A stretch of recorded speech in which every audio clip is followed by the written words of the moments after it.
400여 년 동안 애굽의 지배를 받고 있었던 이스라엘이 드디어 애굽에서 해방되었습니다. 노예 사슬을 벗어던지고 이제 새로운 출발을 시작했습니다. 그들은 자유의 기쁨에 들떠 있었을 겁니다. 그리고 가나안에 대한 희망으로 가득 차 있었을 겁니다. 그러나 애굽에서 벗어나자마자 그들을 기다리고 있었던 것은 광야였습니다. 한 번도 가보지 않았던 길, 모든 것이 낯설고 불편했던 길, 그래서 어쩌면 자유의 기쁨과 가나안의 희망도 잠시 두렵고 불안할 수밖에 없었던 길이었을 수도 있습니다. 그러나 하나님께서 이스라엘 백성들을 인도해 주셨습니다. 그들이 출애굽의 여정을 시작하는 첫 대목에서 오늘 우리가 동일하게 지속적으로 알게 되는 사실은 하나님이 그들을 인도하셨다는 겁니다. 특별히 오늘 우리가 함께 읽은 21절에 보시면 여호와께서 그들 앞에서 가셨어요. 물론 그들은 한 번도 가보지 않은 길입니다. 그리고 앞으로 어떤 길이, 어떤 상황이 주어지게 될지 전혀 예상할 수도 없습니다. 그러나 하나님이 그들을 앞서서 인도해 가셨습니다. 낮에는 구름 기둥이, 밤에는 불 기둥이 말입니다. 그리고 하나님은 분명히 말씀하셨어요. 그들의 길을 인도하셨다. 그렇게 하나님께서는 이스라엘 백성들을 인도해 주셨습니다. 그런데 오늘 본문의 내용을 보면 하나님이 앞으로 그들을 어떻게 인도해 가실 것이다 라고 하는 것을 미리 암시라도 해주시듯 아주 중요한 사건 하나가 등장하고 있습니다. 17절을 보시게 되면 바로가 백성을 보낸 후에 블레셋 사람의 땅의 길은 가까울지라도, 가까운 길이 있었어요, 여러분. 그런데 하나님이 그들을 그 길로 인도하지 않으시고 18절에 하나님이 홍해의 광야 길로 돌려 백성들을 인도하셨습니다. 가까운 길이 있었습니다. 그런데 하나님은 그 길을 놔두시고 더 먼 길로 인도하셨습니다. 훨씬 쉬운 길이 있었습니다. 그런데 하나님은 그 길이 아닌 하나님의 인도하심으로 이끄셨습니다. 어찌 보면 더 편안하고 그리고 더 빨리 도착할 수 있으니까 그것이 더 합리적이라고 생각되는 길도 있었습니다. 하지만 하나님께서는 하나님이 인도하셔서 이끄셨습니다. 길과 인도 사이에서 지금 이스라엘 백성들은 혼란을 겪을 수밖에 없습니다. 가까운 길이 있는데 왜 하나님께서는 가까운 길로 가도록 하지 않으시고 그 길이 아니라 오히려 돌아서 하나님은 그렇게 인도해 가셨던 걸까요? 여러분, 이 가까운 길과 하나님이 인도하셨던 이 길은요 6배나 차이가 난다고 합니다. 6배나. 왜 하나님이 그렇게 인도하시는 걸까요? 길과 인도 사이에서 때론 여러분 우리가 이해를 못할 수도 있습니다. 그리고 조급함을 가질 수도 있죠. 그리고 어떨 때는 누가 봐도 저 길이 더 쉬워 보이는데 왜 하나님은 하나님의 인도하심으로 힘들고 어려운 가운데 우리를 이끌어 가시는 걸까 싶기도 합니다. 그래서 우리는 길과 인도 사이에서 내 길과 눈에 보여지는 그 길과 하나님의 인도 사이에서 혼란스러워하기도 합니다. 때로는 의심이 되기도 하지요. 하지만 우리는 출애굽의 40년의 역사를 잘 알고 있습니다. 그럼에도 불구하고 이스라엘 백성들이 의복도 헤어지지 않고 그들의 발도 부르지 않으며 40년 동안을 하나님이 그들을 인도해 주셨습니다. 그리고 마침내 하나님께서 약속하신 가나안에 들어가게 하셨다는 거지요. 길과 인도 사이에서 여러분, 우리가 어떻게 하면 내 길이 아니라 하나님의 인도하심을 신뢰하고 그 길이 비록 힘들고 어렵다 할지라도 그 길을 따라갈 수 있을까요?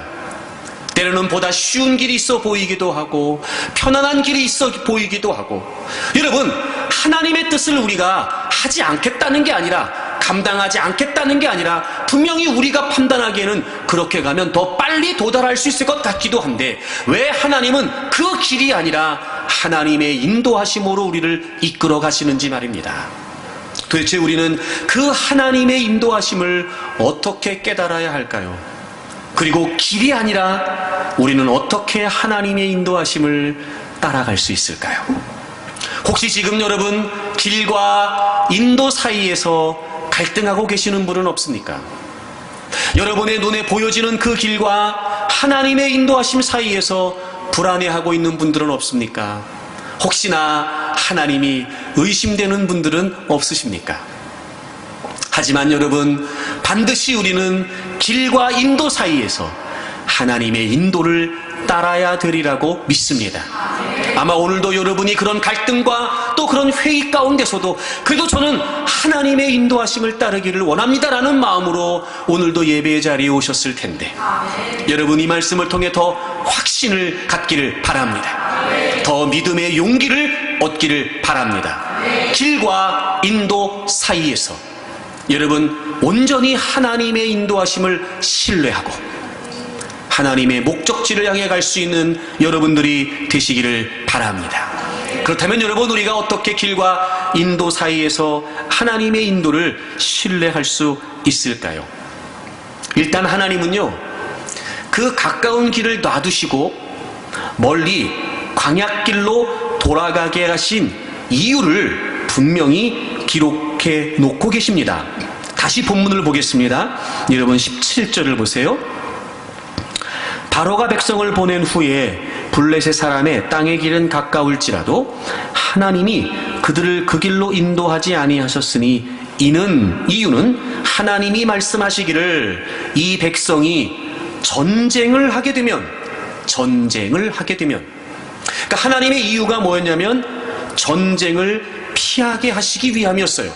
여러분, 이게 무슨 의미냐면 여러분에게 좀 설명을 드려야 될 필요가 있는데요, 6배나 가까웠던 그 블레셋 사람의 땅의 길, 이 길은 어떤 길이냐면 블레셋의 해안 도시를 의미한다고 해요.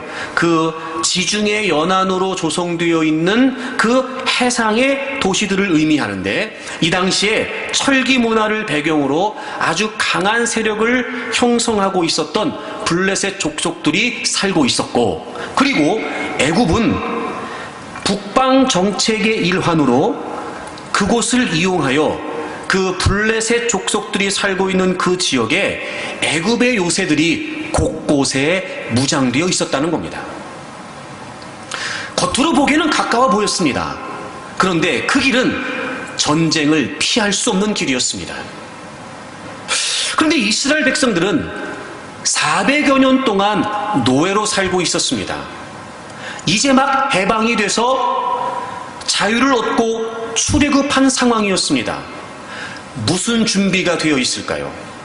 어떤 조직이 있었을까요? 또는 전쟁을 할 수 있는 군사력은 갖추고 있었을까요? 아니, 그런저런 외적인 모습뿐만이 아니라 심적으로도 말입니다. 그 어떤 전쟁에 대처할 수 있는 상황이었을까요? 오래도록 노예 생활을 하고 드디어 이제 해방이 돼서 그런 자유와 소망을 품고 나왔던 그들이 그 마음이 전부였는데, 그들이 그렇게 시작하면서부터 출애굽의 여정을 시작하면서부터 전쟁을 만나게 되면 여러분, 그들은 그 길을 감당할 수 없게 될 것입니다. 모르긴 몰라도 가나안보다 상대적으로 더 가까웠던 애굽으로 돌아가고 싶은 유혹도 있었을 것이고, 오히려 애굽을 떠난 것을 후회할 수도 있었겠지요.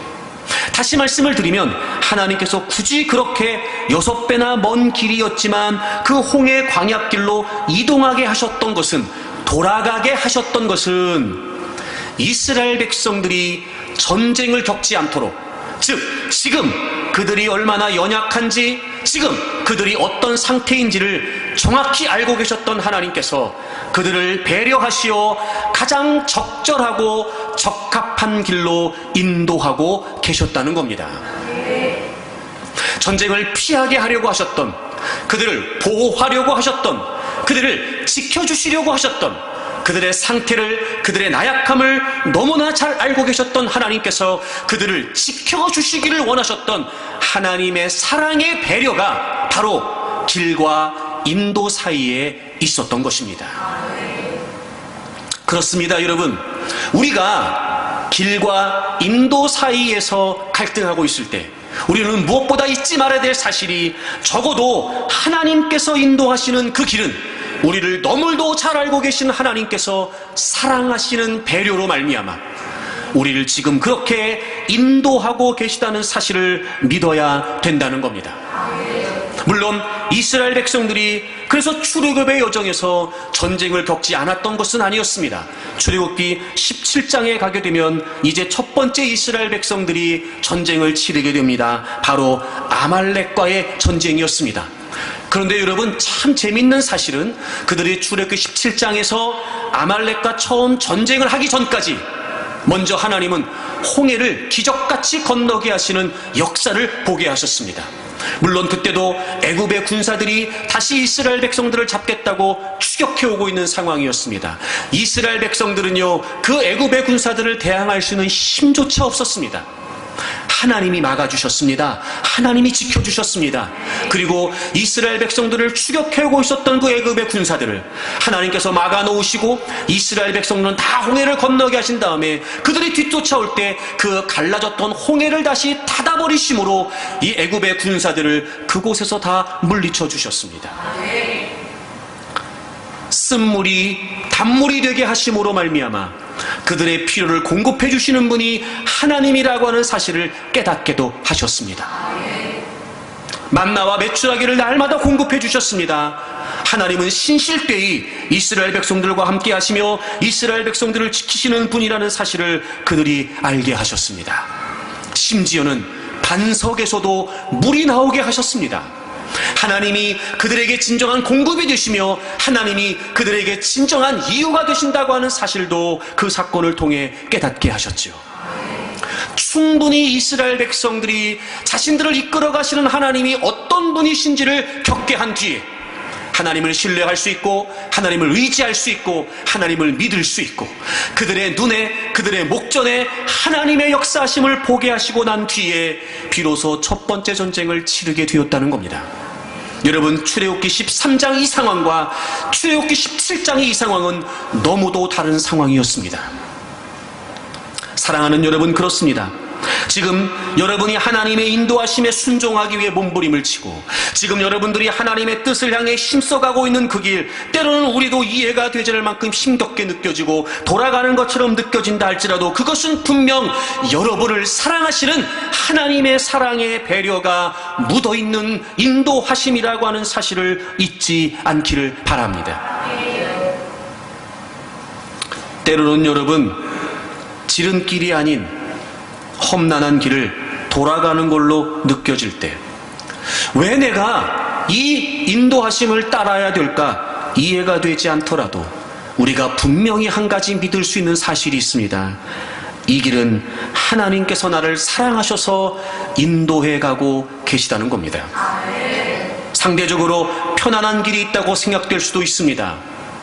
하지만 여러분, 그럼에도 불구하고 분명한 사실은 지금 내가 걸어가고 있는 이 하나님의 인도하심이 불편하고 어려운 길이라 할지라도 하나님은 우리를 사랑하시기 때문에 가장 적절하게, 가장 적합하게 우리를 사랑하셔서 그 길로 들어서게 하셨다는 사실인 것입니다. 그러므로 우리는 길과 인도 사이에서 의심을 넘어서고 갈등을 넘어서서 끊임없이 하나님의 인도하심을 따를 수 있는 비결은 우리가 믿음으로 끊임없이 고백하는 겁니다. 물론 힘들 수 있습니다. 힘들다고도 말해야 되겠지요. 힘드니까 하나님께 힘들다고도 고백해야 될 것입니다. 하지만 거기에 머물러서는 안 됩니다. 분명히 이 길은 하나님께서 나를 사랑하셔서 예비하신 길이라는 걸 고백할 수 있어야 됩니다. 힘겹게 느껴지고 어렵게 느껴지고 고통스럽게 느껴진다 할지라도 여러분, 우리는 끊임없이 하나님 앞에서 고백할 수 있습니다. 이 고통의 길은 하나님이 나를 사랑하셔서 이끌어가고 계시는 것입니다. 이 슬픔의 길은, 이 아픔의 길은 지금 하나님이 나를 사랑하셔서 나를 위해 예비해 주신 것이라고 분명히 우리는 말할 수 있습니다. 사랑하는 여러분, 잊지 마십시오. 어떤 광야에 외롭고 힘든 길을 여러분이 걷고 있다 할지라도 하나님의 인도하심이 분명하다면 그 길은 분명히 하나님의 사랑으로 예비된 길이라는 것입니다. 하나님은 여러분을 사랑하십니다. 변함없이 사랑하십니다.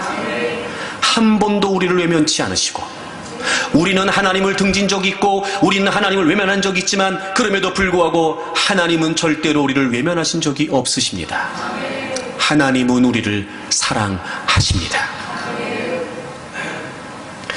우리가 자꾸 길과 인도 사이에서 하나님의 사랑을 놓치는 이유가 뭐냐면 무엇을 보느냐 때문에 그래요. 무엇을 보느냐. 눈에 보이는 길을 보게 되면 당연히 하나님의 인도가 의심될 수밖에 없습니다. 특히 여러분, 인생이 다 같지 않아요. 상대적으로 다 다르거든요. 근데 대개 경우 우리는 살면서 나보다 좀 나아 보이는 듯한 인생이 있다고 느껴지는 거예요. 그게 우리가 보여지는 것 때문에 그렇습니다. 나는 지금 이것 때문에 힘들어 하는데 저 사람은 그렇진 않은 것 같아요. 그러니까 나도 좀 저런 인생을 살고 싶다, 이런 마음을 막연하게 품게 되는 거지요. 우리는 상대적으로 그 누군가는 좀 빨리 가는 것 같이 좀 느껴지기도 해요.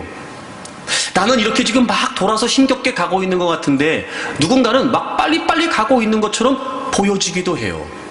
그러다 보니까 자꾸 상대적으로 길과 인도 사이에서 자꾸 우리가 의심이 드는 거예요.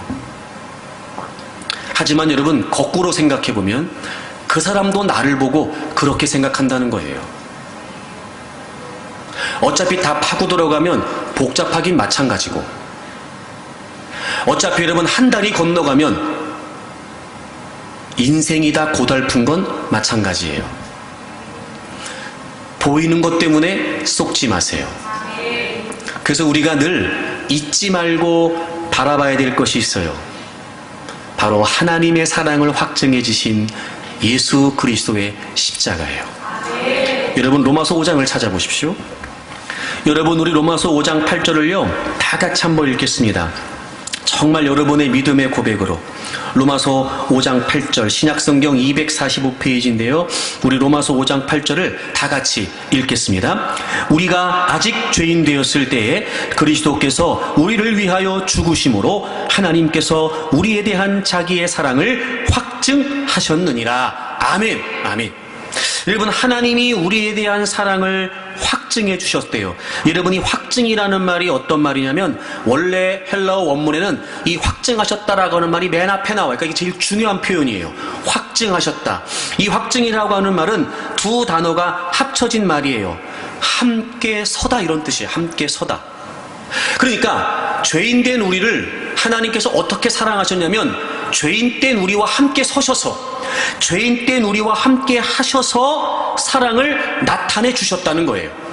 여러분, 우리는 죄인의 자리에 있었습니다. 그러므로 하나님의 사랑을 받을 자격이 없었다는 거예요. 그럼에도 불구하고 하나님께서 죄인된 우리와 함께 서셔서 마치 우리를 죄인이라고 비난하고 정죄하는 사단의 세력 앞에 우리의 보호자로 하나님께서 우리와 함께 서셔서 그 하나님의 사랑으로 우리를 지켜주신다는 거예요.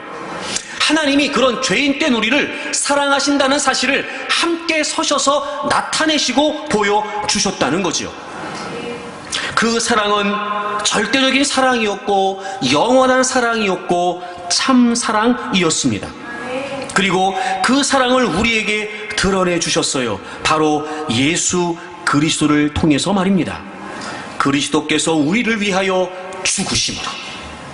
여러분, 그 어떤 상황에서도 우리가 하나님의 사랑을 확신할 수 있는 것은 하나님이 나와 함께 서셔서 죄인 된 우리와 함께 하셔서 하나님이 우리를 보호하시면서 나는 너희들을 사랑한다. 모든 사람 앞에서 하나님이 죄인 된 우리도 사랑하신다라는 것을 드러내시는 것처럼 예수 그리스도를 십자가에 못 박으심으로 우리에 대한 하나님의 사랑을 증명해 주셨다는 겁니다. 그러므로 여러분, 설사 우리가 상대적으로 또는 우리 눈에 보여지는 것보다 힘든 돌아가는 것 같은 하나님의 인도하심이 이해가 되지 않더라도 그건 우리 눈에 보여지는 현실일 뿐, 그래서 우리가 느껴지는 생각일 뿐, 여러분, 하나님의 사랑은 의심될 수 없습니다. 그러니까 모든 삶의 현장에서 여러분 예수 그리스도의 십자가를 주목할 수 있기를 바랍니다. 그래서 히브리서 기자가 얘기하는 겁니다. 믿음의 주요, 믿음의 창시자가 되시고 믿음의 완성자가 되신 믿음의 주요 온전케 하시는 예수 그리스도를 바라보자. 여러분, 우리가 그 하나님의 인도하심을 끝까지 신뢰할 수 있고 우리가 그 하나님의 인도하심을 마지막까지 포기하지 않을 수 있는 길, 바로 그분을 믿을 수 있고 신뢰할 수 있는 길은 우리를 위해 죄에서 죽으시고 부활하신 하나님께서 우리를 사랑하신다고 증명해 주셨던 바로 그 예수 그리스도의 십자가입니다. 저는 여러분들이 그 십자가를 놓치지 않기를 바랍니다. 그래서 여러분, 예수 그리스도를 믿는다라고 말할 때 여러분 요한일서 4장을 좀 찾아보세요. 참 여러분, 우리가 이거를 좀 확신했으면 좋겠어요. 요한일서 4장을 찾아보세요. 15절 16절을 보시면, 요한일서 4장 15절 16절을 보세요. 누구든지 예수를 하나님의 아들이라 시인하면 하나님이 그의 안에 거하시고 그도 하나님 안에 거하느니라. 아멘. 여러분, 잠깐 저를 보세요. 여러분 모두 예수님을 하나님의 아들, 즉 그리스도 메시아라고 다 시인하시지요. 예수님이 여러분의 구주시라고는 사실 다 믿으시지요. 그러면 여러분, 하나님이 우리 안에 거하신답니다. 그리고 우리도 하나님 안에 거한다는 거예요. 근데 하나님이 우리 안에, 우리가 하나님에 거한다는 말씀을 16절에는요 이렇게 표현했어요. 하나님이 우리를 사랑하시는 사랑을 우리가 알고, 그러니까 예수님을 하나님의 아들, 즉 나의 구주로 시인한다는 건 그 예수 그리스도께서 십자가에서 우리를 위해 죽으신 것이 곧 우리를 향하신 하나님의 사랑이니까, 그 예수님을 시인한다는 건 하나님이 우리를 사랑하시는 사랑을 우리가 안다는 거잖아요. 그래서 이렇게 표현했어요. 하나님은 사랑은시라 사랑 안에 거하는 자는 하나님 안에 거하고 하나님도 그의 안에 거하시느니라. 여러분, 우리가 하나님을 믿는다는 거요, 우리가 하나님의 사랑 안에 있다는 겁니다. 그러니까 예수 그리스도께서 나를 위해 죽으시고 부활하셨다, 이 사실을 믿는다는 건 무슨 말이에요? 내가 지금 하나님의 사랑 안에 있다는 거예요. 하나님의 사랑이 우리 안에, 우리가 하나님의 사랑 안에 있다는 걸 의미하는 거였습니다. 근데 우리가 눈에 보여지는 현실은 그렇지 않을 수도 있어요. 더 편안하고 더 안락하고 이왕이면 좀 고통이 적고 이왕이면 좀 어려움이 없는 그런 편안한 길을 가는 게 사랑이 아니겠느냐라고 말할지 모르지만, 아니요, 하나님은 이스라엘 백성들의 상태를 너무나 잘 아셨기 때문에 그들을 사랑하셔서 전쟁을 피하도록 오히려 멀리 돌아 인도하셨던 것처럼 우리를 너무도 사랑하시는 하나님께서 비록 우리가 보기에는 의심이 들 만한 하나님의 인도하심이라 할지라도 여러분, 그 길은 하나님의 사랑이 흠뻑 배어 있는 하나님의 인도하심입니다. 잊지 마십시오. 그래서 여러분, 우리가 그런 상대적으로 고난, 상대적으로 고통, 상대적으로 어려운 이런 사랑이라 할지라도, 이런 상황이라 할지라도 반드시 우리가 그 모든 것을 이겨낼 수 있는 것은 하나님이 지금도 우리를 사랑하신다는 거예요. 로마서 8장을 찾아볼까요? 역시 우리 한번 다 같이 읽어봤으면 좋겠어요. 정말 여러분의 믿음의 고백으로. 먼저 로마서 8장을 찾으시고 35절을 좀 보시면, 누가 우리를 그리스도의 사랑에서 끊으리요? 환난이나 곤고나 박해나 기근이나 적신이나 위험이나 칼이랴. 그러니까 여러분, 이런 거예요. 하나님의 사랑이 우리에게 있지만 환난, 공고, 박해, 기근, 적신, 위험, 칼이 있을 수 있다는 거죠. 여러분이 적신이라는 표현을 아시는지 모르겠는데 이게 원래 뜻이 벌거벗다는 뜻이에요. 그래가지고요, 아주 극심한 경제적인 어려움을 말합니다. 적신. 그걸 말해요. 여러분, 하나님의 사랑이 우리에게 있어요. 우리는 지금 하나님의 사랑 안에 있단 말이에요. 하지만 환난, 곤고, 박해, 기근, 적신, 위험, 칼이 있을 수 있다는 거예요. 하지만 놀라운 건 그런 중에도 하나님의 사랑은 끊어지지 않는다는 거예요. 이게 왜 중요하냐면 여러분 37절 다 같이 읽겠습니다. 37절 다 같이 읽겠습니다. 시작. 그러나 이 모든 일에 우리를 사랑하시는 이로 말미암아 우리가 넉넉히 이기느니라. 아멘. 아하, 그 어떤 상황에서도 하나님의 사랑은 끊어진 게 아니에요. 왜요? 바로 우리가 그 모든 어려움들을 이겨낼 수 있는, 그것도 넉넉히 이겨낼 수 있는 비결은 하나님이 우리를 사랑하신다는 거예요. 길과 인도 사이에서 비록 우리는 길로 가고 싶은 욕심이 있고 충동이 있을 수 있습니다. 왜요? 그게 편해 보이니까요. 그게 쉬워 보이거든요. 때로는요, 하나님을 이유로 하여 오히려 그게 더 빨리 갈 수 있는 길이라고 여겨지기도 해요. 하지만 하나님은 그걸 허용하지 않으세요. 그리고 우리를 힘겨운 길로 인도해 가시기도 해요. 정말 이 길을 가야 되는 걸까? 정말 이 상황을 계속해야 되는 걸까? 때로는 이게 진짜 하나님의 길일까? 근본적인 의심도 우리에게 든다니까요. 하지만 잊지 마십시오. 그럼에도 불구하고 하나님이 우리를 사랑하시지만 어려운 상황이 우리에게 주어질 수 있다는 것을 말입니다. 그러나 우리는 하나님의 사랑 안에 있어요. 그래서 이길 수 있습니다. 넉넉히 이길 수 있습니다. 그럼요, 여러분. 그러니 길과 인도 사이에서 의심이 들다 할지라도 지금 그 길은 하나님이 나를 사랑하시기 때문에, 나를 너무도 잘 아시는 하나님께서 지금 사랑으로 이끌어 가신다는 사실을 잊지 마십시오. 근데 이게 사랑이란 말로는 우리가 피부에 와닿지가 않잖아요. 참 저는 성경을 볼 때마다 그래서 하나님이 친절하시다는 거예요. 이 사랑이란 말로 우리가 하나님의 인도하심을 다 이해하지 못할 것 같으니까 그 길이 힘들고 어려울 때 도대체 하나님의 사랑이라는, 이 하나님의 배려라는 게 뭔지를 또 하나님이 말씀해 주시는 거예요. 여러분 고린도전서 10장을 찾아보세요. 13절 보겠습니다.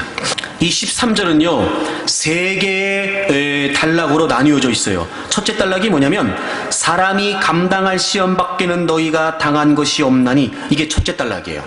이제 시험이라고 하는 말이 계속해서 반복되는데, 이 시험은 두 가지를 다 의미해요. 첫째는 하나님이 우리를 정화시키고, 그 다음에 하나님이 우리를 성숙하게 하시기 위해 주리는 시련들, 연단 있잖아요. 그 시험이라는 의미도 있고, 또 하나, 죄악에 빠뜨리기 위한 사단의 유혹을 의미하기도 해요.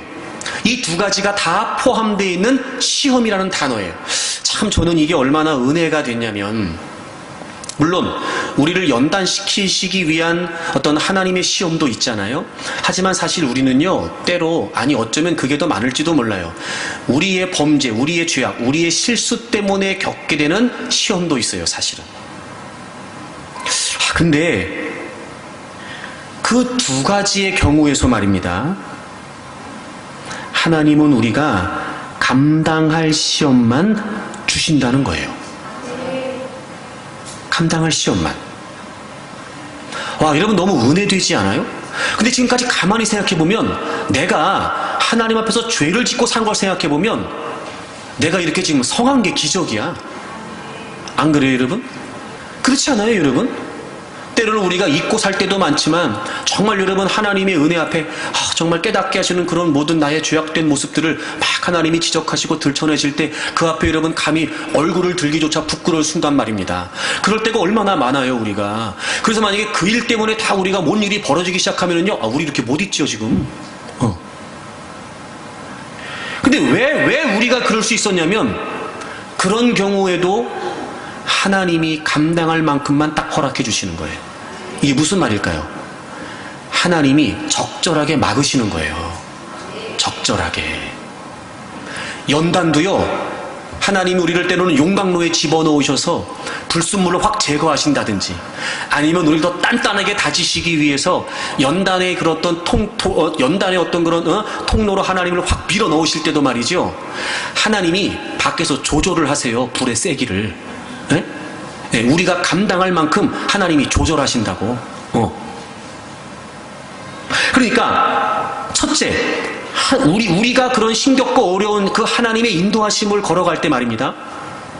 첫째, 하나님의 사랑이 어떻게 나타나냐면요, 감당할 만큼만 주신다는 거예요. 감당할 만큼만. 이 말은 반대로 무슨 말이에요? 감당할 수 있다는 거예요. 감당할 수 있다는 거예요, 여러분. 그 하나님의 인도하심 있잖아요. 감당할 수 있어요. 두 번째 단락입니다. 오직 하나님은 미쁘사. 여러분, 여기 이 두 번째 단락에서요, 하나님은 미쁘사, 이 미쁘시다는 단어가 맨 앞에 나와요. 그러니까 이게 뭐냐면, 하나님이, 미쁘다는 말이 믿을만하다, 신실하시다, 신뢰할 만하다, 이런 뜻이거든요. 그러니까 하나님을 믿을 수 있는, 하나님이 신실하시다고 하는 사실을 강조하는 거예요. 이 무슨 말이냐면, 오직 하나님은 미쁘사 너희가 감당하지 못할 시험당함을 허락하지 않으신다. 감당하지 못하는 시험을 허락하지 않으신다는 거예요. 그러니까 우리가 하나님을 뭘 신뢰할 수 있냐면, 하나님은 우리를 철저히 보호하시고 하나님의 백성들을 지키시는 분이시기 때문에 우리가 감당하지 못할 일은 허락하지 않으세요.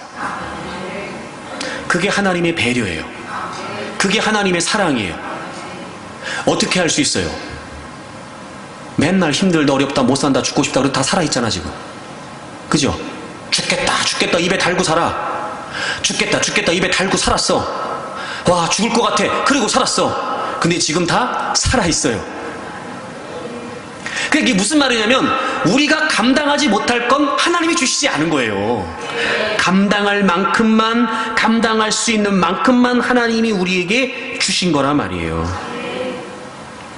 그래서 비록 우리가 욕심에 이끌려가는 시험이나 그런 유혹에 빠졌다 할지라도 오히려 하나님은 그런 시련을 통해서 우리를 더 연단시키시는 거예요. 그래서 감당하게 하시는 거예요. 마지막 세 번째, 시험 당할 즈음에 또한 피할 길을 내사. 여러분, 제 이 피할 길이라고 하는 표현을 찾아봤더니 이게 무슨 말이냐면요, 피부에 이게 우리의 어감이, 이 단어가 피부에 확 와닿는 느낌이에요. 탈출구. 아, 여러분, 피할 길이라고 하는 단어보다 이 탈출구라는 단어가 뭐 확 오지 않아요? 네, 탈출구. 그래서 너희로 능히 감당하게 하신다. 이겨낼 수 있게 하신다는 거예요. 탈출구를 주신다는 거예요. 그러니까 하나님의 인도하심이 때로는 환난이고 고난이고 고통일 수 있어요. 그런데요, 탈출구가 있대요. 탈출구가.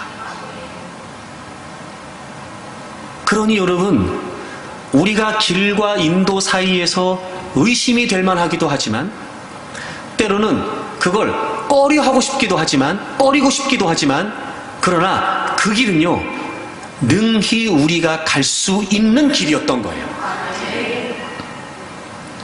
이 세 단락의 공통점이 뭐예요? 감당할 수 있다는 거예요. 감당할 수 있다. 그게 길과 인도 사이에서 그럼에도 불구하고 하나님의 인도하심을 따라가는 우리를 위한 하나님의 사랑의 표현이세요. 그러니 어려워할 게 없어요. 그러니 여러분, 두려워할 일이 없어요. 그러니 우리가 힘들어할 일이 없어요. 그리고 하나님이 분명히 약속하셨어요. 여러분, 디모데후서를 찾아보세요. 디모데후서 4장 18절, 여러분 다 같이 읽어요. 디모데후서 4장 18절, 신약성경 347페이지입니다. 디모데후서 4장 18절 찾으셨지요? 자, 다 같이 읽습니다. 시작. 주께서 나를 모든 악한 일에서 건져내시고 또 그의 천국에 들어가도록 구원하시리니 그에게 영광이 세세무궁토록 있을지어다. 아멘. 아멘. 언제까지요? 우리가 천국에 들어갈 때까지. 끊임없이 길과 인도 사이에서 의심할 수밖에 없고 회의를 품을 수밖에 없고, 때로는 그래서 심지어 이 길이 정말 하나님의 길인가 싶은 의구심도 들기도 하지만, 여러분, 하나님이 우리를 감당할 수 있도록 그 모든 상황에서도 때로는 시험 가운데서 건져주시는 그 하나님의 사랑의 배려는요, 우리가 천국에 갈 때까지 계속됩니다. 한 번도 하나님의 사랑은 끊어진 적이 없어요. 한 번도 하나님의 인도하심은 멈춘 적이 없어요. 우리를 너무도 잘 알고 계셨던 하나님께서 한 번도 우리를 배려하지 않으신 적은 없어요. 우리가 천국에 가는 그날까지 반드시 하나님은 하나님의 인도 사랑으로 우리를 이끌어 가시는 겁니다. 그런데 우리가요, 이 길과 인도 사이에서 하나님의 인도를 자꾸 확신하려고 하면 할수록 원수 마귀가 우리를 가만히 놔두질 않는 거예요. 그래서 우리로 하여금 자꾸 의심하게 만드는 거예요. 그래서 우리를 더 시험에 들게 만드는 거죠. 심지어는 여러분, 원수 마귀가요, 예수님에게도 그런 시험을 줘요. 이런 마태복음 4장을 좀 가보실까요? 여러분, 이게 좀 설명이 필요해서 여러분 좀 잘 들으셨으면 좋겠어요. 마태복음 4장에 우리가 잘 아는 것처럼 예수님께서 금식하시고 이제 공생의 사역을 시작하시면서 시험을 받으시는데, 첫 번째 시험 여러분이 잘 아시고 두 번째 시험 얘기를 하려고 그래요. 5절에 보시면 이에 마귀가 예수를 거룩한 성으로 데려다가 성전 꼭대기에 세우고 이르되 내가 만일 하나님의 아들이거든 뛰어내리라. 예수님을 성전 꼭대기에 데리고 가서 예수님에게 뭐라고 도전하냐면, 너가 진짜 하나님의 아들이야? 야, 그럼 뛰어내려. 이렇게 말하면서, 이렇게만 말한 것이 아니라 기가 막힌 사실, 잘 들으세요. 기가 막힌 사실은 뭐냐면요, 사단이 구약에 있는 말씀을 인용합니다. 그 뒤에 보세요. 기록되었으되. 여러분, 이게요, 시편 91편 11절 12절에 있는 내용이에요. 사단이 성경에 있는 시편에 있는 내용을 인용하면서 뭐라고 예수님에게 시험을 거냐면, 그가 너를 위하여 그의 사자들을 명하시더니 그들이 손으로 너를 받들어 발이 돌에 부딪히지 않게 하리로다 하였느니라. 그럴듯하잖아요, 여러분. 시편의 말씀을 인용해서, 아니, 그가 너를 위하여 그의 사자들을 명하셔서 손으로 너를 받들어 발이 돌에 부딪히지 않게 하실 거라고 했으니까, 말씀대로 말씀이 이렇게 됐으니까, 이 약속대로라면 네가 성전 꼭대기에 뛰어내리면, 그러면 이 말씀대로 너를 지키시고 너를 돌에 부딪히지 않게 발을 보호해 주시고 너를 지켜주시지 않겠냐? 이 얘기하는 거예요. 여러분, 너무 그럴싸하잖아요. 너무 그럴싸하잖아요. 예수님으로 하여금 지금 하나님을 시험하도록 유도하고 있어요. 잘 들으세요. 하나님의 말씀으로 하나님의 아들을 지금 궁지에 몰아넣고 있는 거예요. 제가 왜 이 말씀을 드리냐면, 원수 마귀의 도전은요, 이렇게 간교하고 이렇게 집요해요. 자, 근데 문제가 뭘까요? 사실 시편 91편 11절 12절에서 빠진 대목이 있어요. 빠진 대목이 있어요. 사단이 지금 여기서 기록돼서 인용한 이 성경 중에 아주 중요한 빠진 구절이 있어요. 자, 여러분, 시편 91편을 찾아보세요. 마태복음 4장을 손으로 딱 걸쳐놓고 시편 91편을 가보세요. 비교하려고 그래요. 시편 91편을 보시면 11절과 12절에 그 내용이 등장해요. 그가 너를 위하여 그의 천사들을 명령하사 내 모든 길에서 너를 지키게 하심이라. 그들이 그들의 손으로 너를 붙들어 발이 돌에 부딪히지 아니하게 하리로다. 여러분, 마태복음 4장에 나와 있는 사단이 인용한 내용과 진짜 시편 91편 11절 12절에 나오는 내용 중에 다른 게 뭐예요? 내 모든 길에서 너를 지키게 하심이라. 이 표현이 없어요. 여러분, 여기에서 이 길이라고 하는 단어를 우리가 주목해야 돼요. 이 길이라고 하는 단어가 그냥 길을 말하는 게 아니고 지금 제가 설명하고 있는 그 하나님의 인도하심이에요.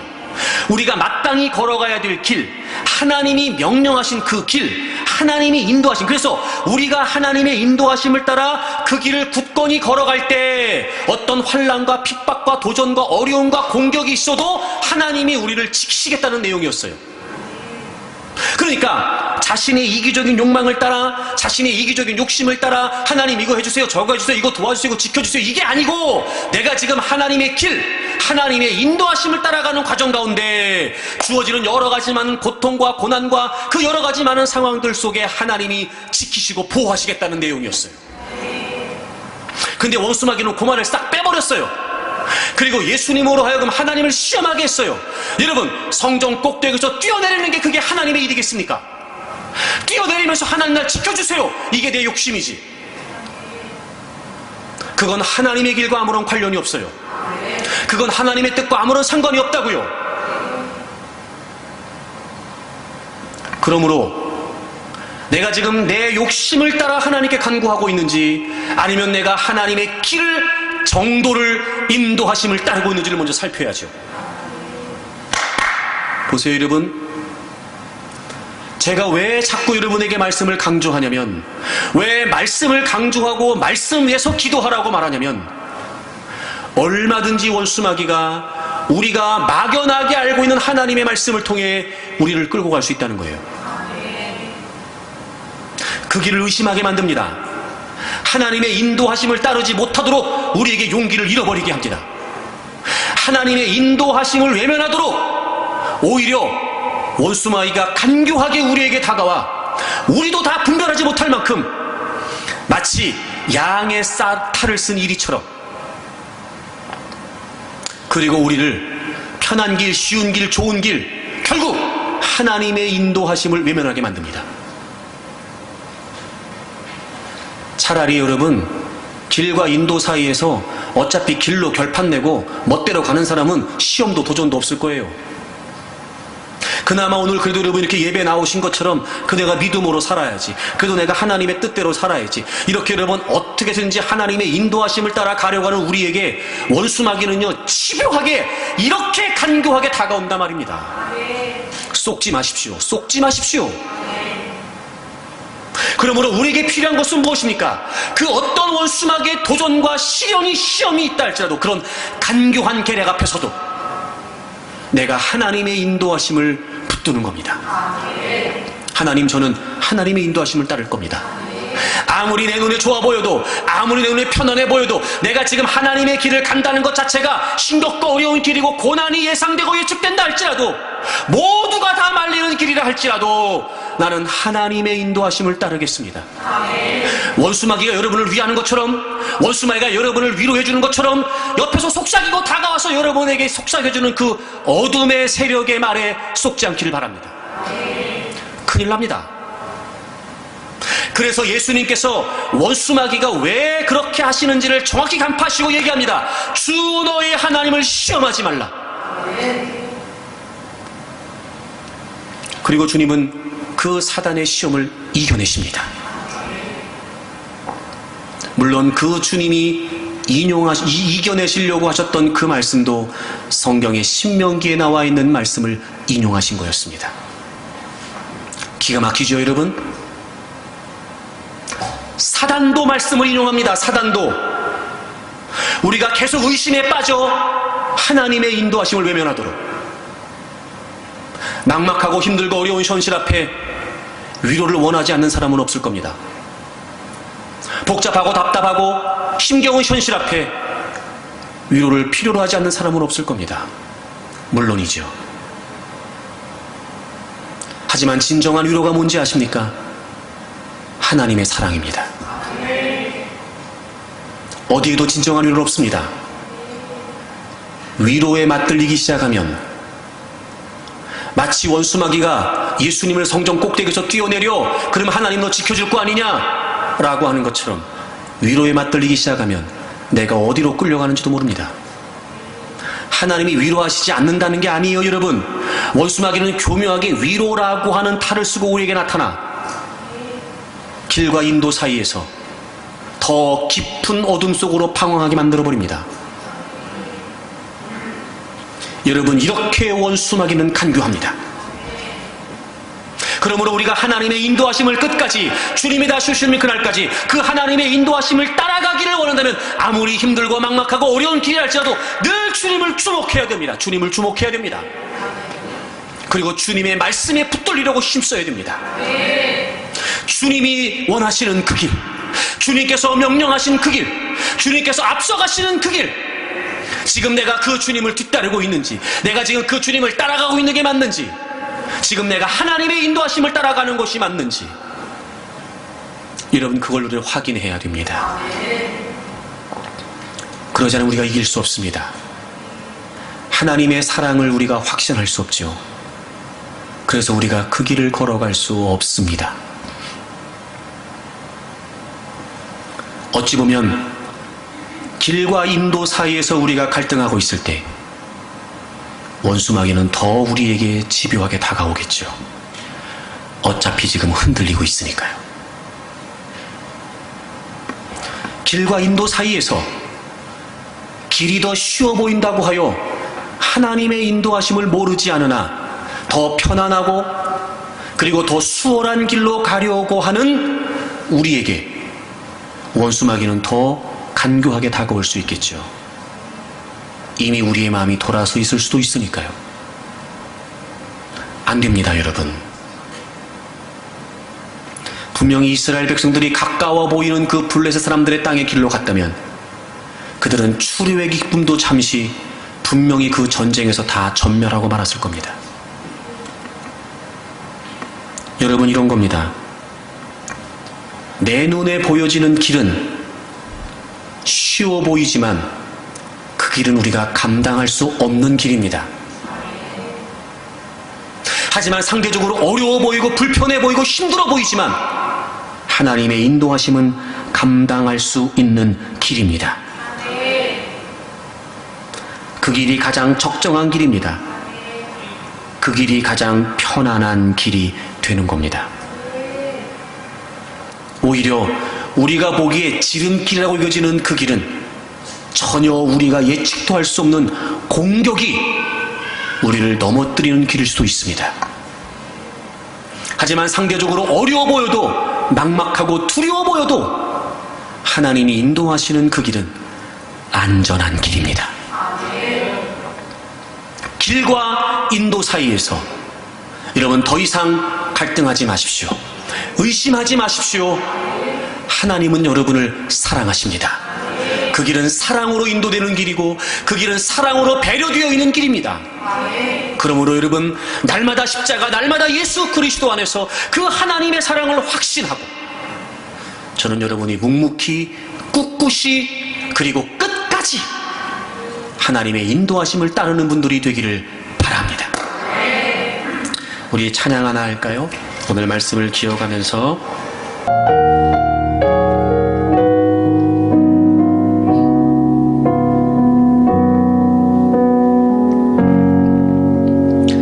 둘러봐도 보이지 않고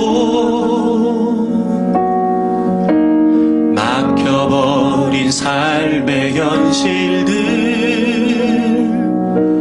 가슴 속에 시린 눈물과 두려움에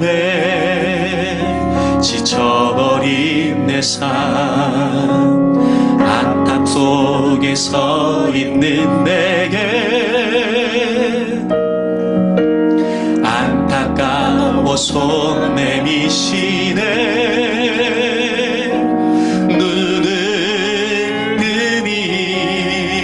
주님 계시네. 나를 안고 그의 길로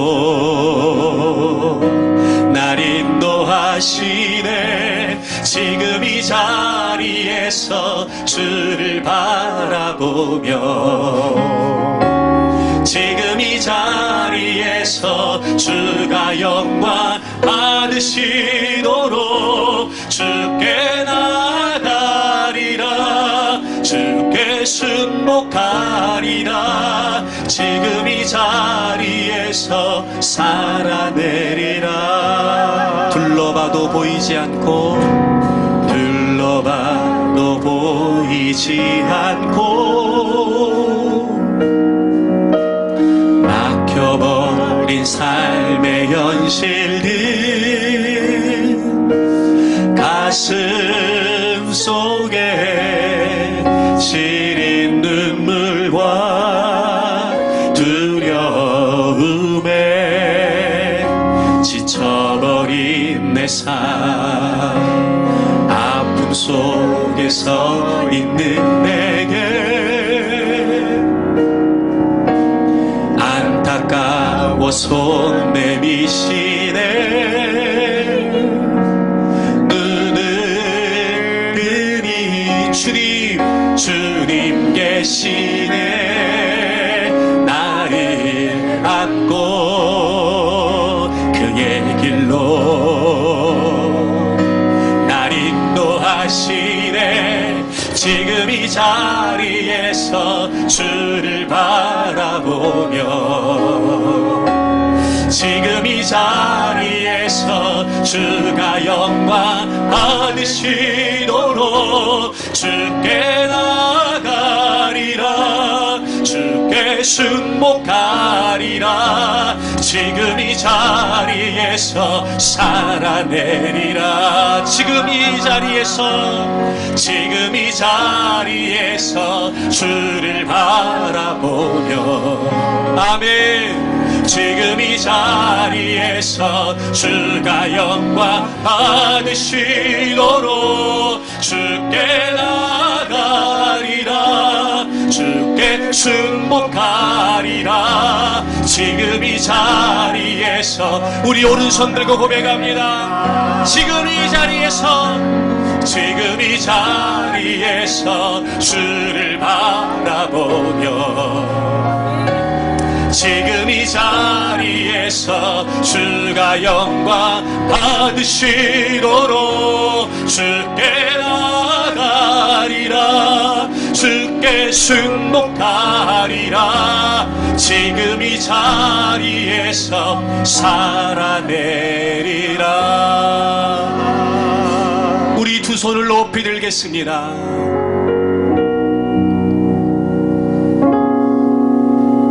고통과 고난과 어려움 가운데 있다 할지라도 하나님께서 사랑으로 인도하신다는 사실을 잊지 마십시오. 지금 있는 그 자리에서 우리를 향하신 하나님의 사랑의 확증인 예수 그리스도의 십자가를 바라보십시오. 분명히 우리가 그분의 사랑 안에 있음을 확신케 될 것입니다. 그리고 이제 우리는 우리 눈에 보여지는 수월하고 편안하고 가까울 것 같은 그 길을 외면하고 오히려 상대적으로 힘들 수 있지만 하나님의 인도하심을 따를 수 있게 될 것입니다. 하나님은 여러분을 사랑하십니다. 감당치 못할 일을 주신 적이 없습니다. 모든 일을 감당할 만큼만 주십니다. 탈출구도 주십니다. 능히 감당할 수 있도록 말이죠. 그 분명한 하나님의 사랑이 오늘도 여러분이 있는 그 자리에 지속되고 있음을 믿습니다. 우리 큰 목소리를 주여 세 번 하고 통서로 기도합니다. 주여 주여 주여